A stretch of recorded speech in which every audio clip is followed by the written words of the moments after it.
Gen Z. आखिर Gen Z भन्ने शब्द यति धेरै पपुलर कसरी भयो? यो संसारमा जेनजी भन्ने शब्दको यति धेरै प्रयोग अहिले किन हुँदैछ के तपाईलाई थाहा छ? यो शब्दको सुरुवात नेपालबाट भएको हो जस्तो लाग्छ मलाई। संसारमा धेरै आन्दोलनहरू भए, धेरै सत्ता पल्टिए, राजा पल्टिए, आर्मी पल्टिए, धेरै देशहरू अर्काको अधीनमा आए, तर यति फेमस नभएको त्यो देश अहिले नेपालमा नर्मल सत्ता परिवर्तन हुँदा मात्रै, सत्ता पनि सरकारबाट राजामा गएको होइन नि, जुन दलौलबाट नर्मल पब्लिकले लिएको सत्ता हो, त्यसमा यति धेरै जेनजीहरूको युज चाहिँ किन हुँदैछ? किनभने देशमा एउटा मात्रै कन्ट्री त्यो हो जसको जेनजीले देशको सत्तालाई परिवर्तन गरेर देश आफ्नो अधीनमा लिएको छ, लिएको थियो। त्यो पनि 24 घण्टा भित्रको आन्दोलनमा। त्यसमा पनि मेन आन्दोलन भनेको 12 घण्टा हो।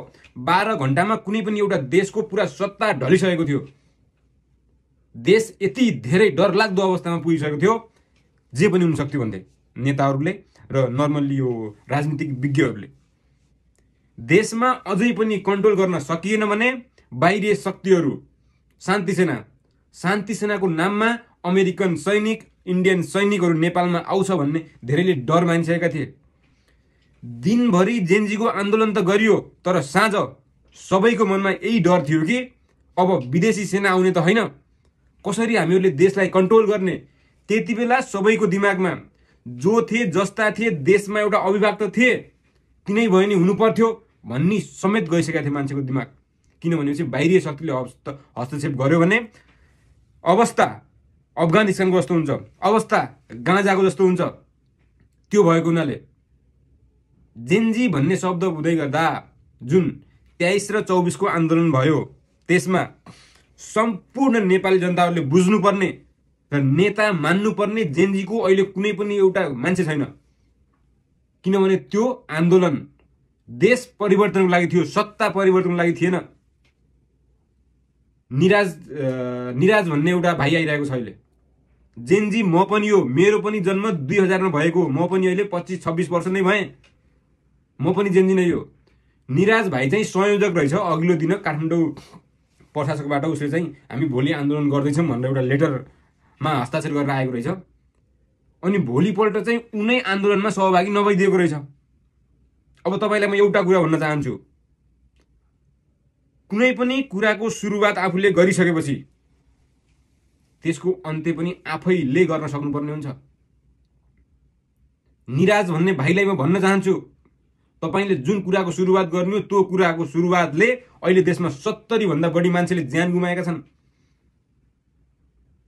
अझै कति मान्छे आइसियुमै छन्, कति घाइते छन्। यसको जिम्मा चाहिँ कसले लिने?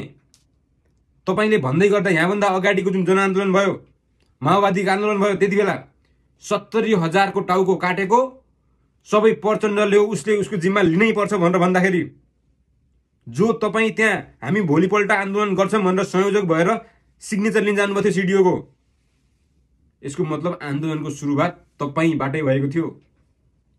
त्यसको जिम्मा तपाईँ लिन तयार हुनुहुन्छ? तपाईँ त भोलिपल्ट र पर्सिपल्टको आन्दोलनमा माइती घर समेत आउनु भएन भनेर हजुरले आफ्नै मुखले भन्नुभएको छ। मलाई थ्रेट आयो। तपाईले यो थ्रेट आउँदाखेरि पब्लिक किन गर्नु भएन? माइती घरमा कोही पनि नजाऊ, मैले आफ्नो आन्दोलन क्यान्सल गरिसके भनेर पब्लिक किन गर्नु भएन? यदि मर्नको डर थियो भने आन्दोलन सुरुवातै किन गर्नुभयो? यसको जवाब चाहिँ कसले दिने?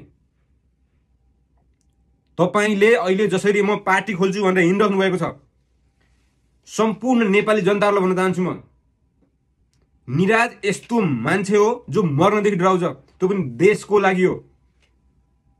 आफ्नै देशभित्र कुनै पनि शक्तिले मलाई मार्छ भनेर लुकेर छुप्ने मान्छे हो। आफैले सुरुवात गरेको आन्दोलनमा आफै डराएर घरतिर छुपेको मान्छे हो त्यो पनि खुले आम पत्रकारमा आएर भनिरहेछ, न्युज च्यानलमा आएर भनिरहेछ म डराएको यो घरमा बसेको भनेर। लास्ट शरम भन्ने एउटा छैन। त्यस्तो मान्छेलाई अहिले तपाईले नेता बनाउने सोच्दै हुनुहुन्छ भने तपाईँ गलत सोच्दै हुनुहुन्छ। किनभने निरज ढुङ्गना अहिलेको जुन अवस्थामा आफ्नै देशभित्रको आन्तरिक अवस्थामा त लुकेर बस्यो। नर्मल्ली धम्की आउँदाखेरि भने अन्तर्राष्ट्रिय स्तरका धम्कीहरू आउन सुरु भयो भने उसलाई ऊ देश छोडेर जाने हो कि देशलाई बेचेर जाने हो हैन सोच्न बाध्य हुनुहोस् तपाईँ। त्यही भएर निरज ढुङ्गेना एज अ जेनजीको लिडर भनेर सपोर्ट गर्न एकदम पछाडि हट्नुहोस् भन्न चाहन्छु म। एकदमै पछाडि हट्नुहोस्। अनि त अर्को गुरुङ भाइ, जुन त्यो भाइले सत्ता सम्हाल्यो त्यतिखेर एकदम सलोट दिन्छु मैले त्यसलाई। त्यो कुन पार्टीको हो, कुन संस्थाबाट आएको हो, के हो भन्ने कुरो मलाई थाहै छैन। ऊ त्यहाँ आन्दोलनमा पानी बाँड्न आएको थियो, उसले पानी बाँडेको पनि हो र आन्दोलन सफल गराइसकेपछि सम्पूर्ण नेताहरूले भोलिपल्ट उसले सत्ता आफ्नो हातमा लियो भन्दै गर्दा एउटा कुरो यहाँनिर नबिर्सिनु होला, भन्दै गर्दा तैँले सत्ता नले सत्ता म सम्झाउँछु भन्ने मान्छे कोही थियो? कोही थियो? एउटा आन्दोलनको लिडरसिप त हुनु पर्यो नि। लिडरसिप भएन भने त बाहिरी अध्यक्ष भइहाल्छ नि। यसले चाहिँ अब देश सम्हाल्छ है भन्ने त हुनु पर्यो त कोही। त्यो जिम्मा चाहिँ त्यतिखेर त्यो भाइले लिएकै हो। तपाईँ मान्नुहोस् या नमान्नुहोस्, त्यो भाइको ठाउँमा बसेर हेर्नुहोस्, त्यो भाइले आफ्नो ठाउँबाट राम्रो काम गरिरहेको थियो। कमसेकम देशलाई आवश्यक परेको बेला नेतृत्व दिएको बालेन शाह। त्यो भाइ पनि जेनजी होइन, बालेन पनि जेनजी होइन, तर पनि बालेनलाई सम्पूर्ण नेपाली जेनजीहरूले लाखौं मान्छेले भोट गरेर हामी यसलाई प्रधानमन्त्री बनाउँछौँ, अहिले तत्कालीन नेतृत्व चाहिँ बालेनको चाहियो भनेर भन्दै गर्दा त्यति बेला तपाईँ चाहिँ कुन दुलोमा बसेर बस्नुभएको थियो? त्यतिखेर तपाईँ बाहिर निस्किएको भए सम्पूर्ण जनताले जसरी राजालाई स्वागत गरेर राजगद्दीमा बसाल्छन् त्यसरी नै तपाईँलाई स्वागत गरेर सिंहदरबारभित्र लगेर बसाल्थे। यो कुरा तपाईँले बुझ्नुहोस् या नबुझ्नुहोस्, अब बालेन शाह पनि नेपाली राजनीतिमा कमब्याक गर्न एकदमै गाह्रो छ, एकदमै गाह्रो छ। प्रत्यक्ष प्रधानमन्त्री भन्दै हुनुहुन्छ हाम्रो साथीहरूले। प्रत्यक्ष प्रधानमन्त्री कति निरङ्कुश हुन्छ भन्ने कुरो अहिले ज्वलन्त उदाहरण छ अमेरिकाको प्रेसिडेन्ट डोनाल्ड ट्रम्प।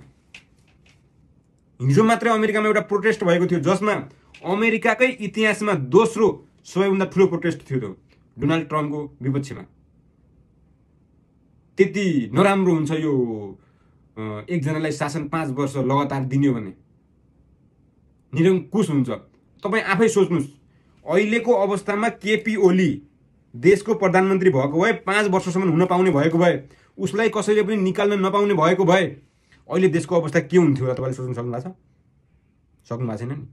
त्यो भएको हुनाले प्लिज जेनजीहरूको नाममा तपाईँहरूले आफ्नो भाँडा भर्न बन्द गर्नुहोस्, देशलाई राम्रो बाटोमा लैजानुहोस् भन्न चाहन्छु। निराज ढुङ्गेनालाई जेनजी मान्न बन्द गर्नुहोस्। Niraj is not a Gen Z, he is a कायर।